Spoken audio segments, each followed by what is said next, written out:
Hey guys. Hello. So today we're reviewing the Oscar-nominated film 12 Years a Slave. So this African-American guy, he is played by Ewok Chikaro, is that what we're calling him? And you don't want to be racist, yeah. He's actually a violinist who is based in New York. He's got a family, he's quite rich and well off. He's approached to contribute to a gig and he's going to get paid, whatever. He goes to Washington, but he gets drugged and is abducted and sold into slavery for some money. Sandwiches. For 12 years of slavery.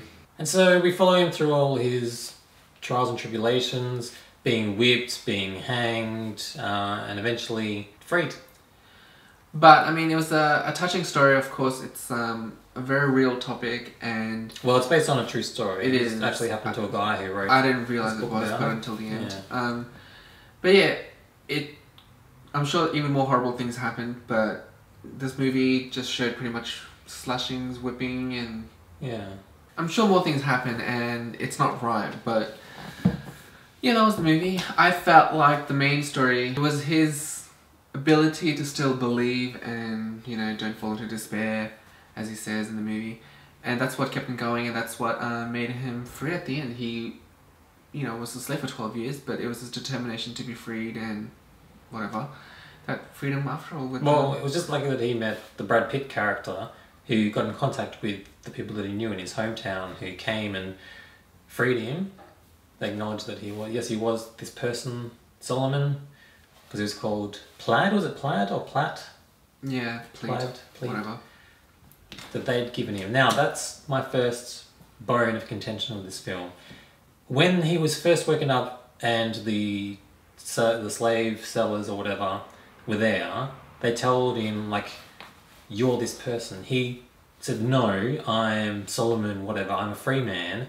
And they said, no, you're not. He didn't deny it again after that. They said he got bashed. No, before he got bashed. He only denied it once, and then he said, no, you're a from the Georgia, you don't have wealth and all this. And he didn't say anything. Then they yanked his chain down, beat him, and said, are you from Georgia? And he said, no. And then they beat him again. Well, he's probably lost and confused. He gave up pretty easy. I would have been protesting my innocence a lot more if I was him. You're chained and cuffed. You're chained and cuffed. He's still got a mouth. And he, because he was fighting back all the time, like that, it was in his nature. He should have protested more in that first scene where he first wake up drugged and confused. But he didn't. Just gave up like that. Whatever, yeah, okay, take me away. I'll be a slave. I disagree. He was going to be beaten anyway. You may as well mouth off and try and get, you know, them to believe you than just take the beating and go into slavery. I thought the storyline, like I said, yeah, it's condensed a lot. You didn't really get the sense of the time developing. I think they gave like the last scene, I noticed a bit more grey in his hair, but like none of the characters aged, so it was hard to get a sense of. And with all the hard work that he's been doing, like he wasn't limping or like his back was sore. Like I guess he can't complain, but he'd be whipped and the next day he's out. Yeah, that's what it felt like. Like he was fine, and yes, they had scars, but I reckon they should have showed like a timeline. You know, year after, 2 days after. I thought the movie was good. It was depressing, and I don't like depressing movies, but. Oscar buzz, Oscar worthy. Yes. I don't know. It was best picture. It was. I thought you thought American Hustle was a better film. No. Well, if I had to compare it to American Hustle, which we've seen now, I think American Hustle just had better performers and a stronger performance, whereas this one I don't think. Like yes, it was a touching story, but I just didn't like basing it just because it's a touching story. It's got good buzz, so I was expecting a good film. I don't know, but touching, heartwarming, like what's it supposed to be. But at the end of the film, I was left wanting more. Like I didn't think it was that great a film. And the reunion with his family is the most awkward reunion I've ever seen. Now that's supposed to be, you know, he's been a slave for 12 years. He finally gets to see his family for the first time. It's supposed to be this beautiful moment. Instead, they're all standing there awkwardly. The family's all in a line. He walks in slowly, I thought you'd be rushing to meet your family again. No, he just walks in slowly, bows his head, and apologizes to them for being kidnapped and put into slavery. And they just stand there like, where the hell have you been for 12 years? It's like, as if he ran out on them. That's what it was like.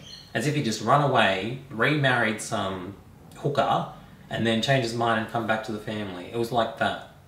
It was not emotional at all. They should have been running and kissing, but there was none of that. So it was a real letdown. It was a real, I agree. real ending. Not as strongly as you, but I do think there should have been a stronger enthusiasm from the family. Hey, just walked in, I haven't seen you for 12 years, give him a big hug and be like, oh my god, daddy.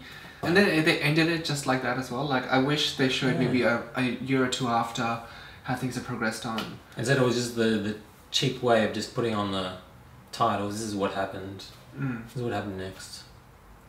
But it was a long movie, 2 hours 14 minutes or whatever, or close to, and at times it was a little hard to watch. Like I said, I personally don't like watching, gore and violence and stuff like this, but things you gotta do for this review. What do you think of the performances? The lead actor, Chicky Wok thing guy, he was okay. I wasn't blown away by it. Like, he didn't have to put on an accent. He didn't have he had a lot of crying, and I guess that's good acting. Well, not that much crying. It was mostly he had to keep himself calm and depressed. pretend that he wasn't a educated man. Oh no, sir, I don't know how to read and write, sir. I wasn't blown away. Yeah, I don't think best actor for him. Michael Fassbender. I think he did okay, or better at least. He did well. I mean, compared to Prometheus, where he's the clean cut, he was a robot in that, wasn't he? Very nice and thing. There's a totally different character to what he normally plays. Same with in the X-Men movie. It's a different character. I think he did well with it. I agree. His character, I didn't believe either. Because he was supposed to be this really tough guy, tough on the he breaks them, and he did things like if they didn't pick enough cotton in the field, they would get a whipping. And yet, Chico Roll's character was able to talk back to him and refuse to do stuff, and yet didn't get a beating, didn't get hit. He got told, Michael Fassbender got told by somebody else that he was writing a letter. He believed the bullshit story that he told him, Chico Roll told him. I would have killed him. I don't think his character would have been so soft on him during a lot of these moments. I think it would have been a lot tougher. So I agree. I didn't buy that. When that scene happened about the whole letter being revealed, I was expecting a little bit of fight and then a little bit of confusion, but it didn't happen. Out of it. I also was wondering what happened to that guy who was the white slave. I don't know, he was just out of the story now. Did he kill him? No. Because he just disappeared and never got mentioned again. It served its purpose, off you go. But yeah, he was chasing him around, talking back to him, not doing what he wanted. He was tripping over, I would have beaten him. There were a lot of climax moments that just didn't reach the climax. That letter one, that could have been a huge climax. Also with him, going to town, something could have happened, but he could have posted his own letter. Why didn't he post his own letter? Because slaves can't. You have to go in the store. Do you? Yeah. I'm not too sure about the girl who got nominated. Naputu Opupatu. Yeah. She, okay, bad things happened to her. She got raped, she got whipped, but she didn't do a lot. And there's not much, you just cry.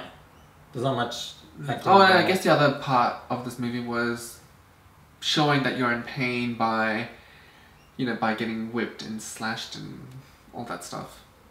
So... I don't think she's going to win. I don't think so either. Overall, what are you going to rate the movie? I'm going to give it a thumbs up. It was... I shouldn't say an enjoyable film, watching get whipped, but it was okay entertainment. The ending, I wasn't happy with the ending, but overall... thought it was a good film. I'm also going to give it a thumbs up. Again, I don't like this type of movie and it was hard to watch. But it was a true story, and I think overall the movie was good. If I'm going to say Oscar nomination, I don't think it should win. Yeah, I don't think it's going to win for Best Film. So yeah, keep out over the next few months for our Oscar predictions. Let us know what you thought of the film if you've seen it. Don't forget to like and subscribe, and we'll catch you guys next time. Bye.